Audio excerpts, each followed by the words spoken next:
आजकल जो ये ज्ञानवापी मस्जिद का जो ये मसला चल रहा है, जो ये मामला बहुत ही ज़्यादा चारों तरफ फैला है इस टाइम की ज्ञानवापी जो मस्जिद है वो मस्जिद नहीं है, वहाँ पर मंदिर था प्राचीन काल में। तो इस मामले में मेरा ये कहना है और मैं ये मानती हूँ इस मामले में कि हिंदू पक्ष जो ये दावा कर रहा है कि ज्ञानवापी जो मस्जिद है प्राचीन काल में यहाँ पर मंदिर था और किसी शासक ने बलपूर्वक इस मंदिर को तोड़कर यहाँ पर मस्जिद बनाई थी। तो मैं यहाँ पर ये कहना चाहती हूँ अपने धर्म गुरुओं से कि हमारे धर्म गुरुओं को इस बात को समझना चाहिए और हमारे उलमाओं को भी इस बात को समझना चाहिए कि वाकई अगर ये बात साबित हो जाती है कि प्राचीन काल में वहां पर मंदिर था और किसी हमारे शासक ने बलपूर्वक उस मंदिर को तोड़कर वहां पर मस्जिद बनाई थी, तो ये बात तो हमारे मुस्लिम समाज को, हमारे उलमाओं को, हमारे धर्म गुरुओं को समझना चाहिए कि किसी भी कब्जा की हुई जमीन पर, किसी भी छीनी हुई जगह पर बलपूर्वक अगर वहां पर कब्जा किया गया है तो हमारे इस्लाम में वहां पर नमाज पढ़ना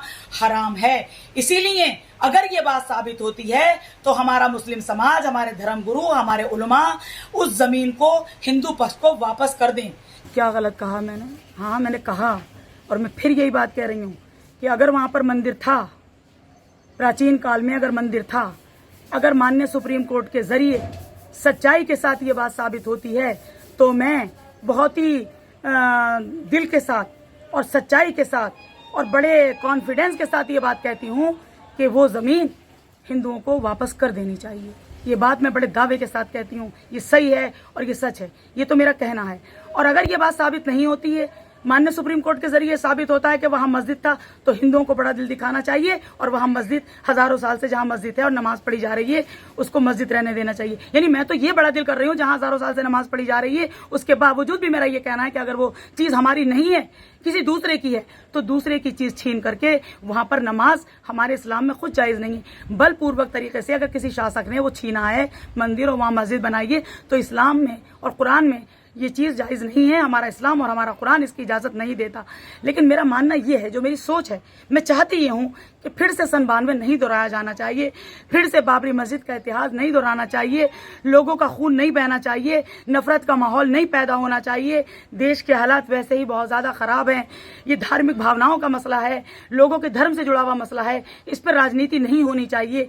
और यहाँ पे जो है मजहब की आड़ लेकर भी विवाद नहीं खड़ा होना चाहिए। यहाँ सबको सच्चाई का साथ देना चाहिए, हमारे मुस्लिम समाज को भी और हमारे हिंदू समाज को भी। क्या अगर जरूरत पड़ी तो इस मुद्दे को लेकर आप कोर्ट में पक्षकार बनेंगी? देखिए, जरूरत पड़ी तो जरूर बनूंगी, लेकिन ये मसला अभी चूंकि चल रहा है और मेरे भारत सरकार से मैंने ये अपील की है कि वो अपने तरीके से सत्य के साथ, इंसाफ के साथ और निष्पक्ष तरीके से इसकी उचित स्तरीय जांच कराए। मुझे यकीन है कि भारत सरकार इसको देखेगी, क्योंकि ये बहुत ही जो है नाजुक मसला है और इसके साथ कोई खिलवाड़ नहीं होनी चाहिए। और हमारी भारत सरकार के जरिए माननीय सुप्रीम कोर्ट में ये फैसला चल रहा है और वहां से जो बात आएगी, जो फैसला आएगा, वो फैसला सबको मानना चाहिए और सबको कोर्ट के फैसले का सम्मान करना चाहिए। जैसे कि हमारे मुस्लिम समाज ने बाबरी मस्जिद में जब माननीय सुप्रीम कोर्ट का फैसला आया था तो उसका सम्मान किया था और माना था, और अब भी मानेंगे। लेकिन मेरे हिंदू भाइयों को भी कोर्ट के फैसले का सम्मान करना चाहिए, उन्हें भी मानना चाहिए और अगर जरूरत पड़ी तो मैं खुद भी पक्षकार बनूंगी।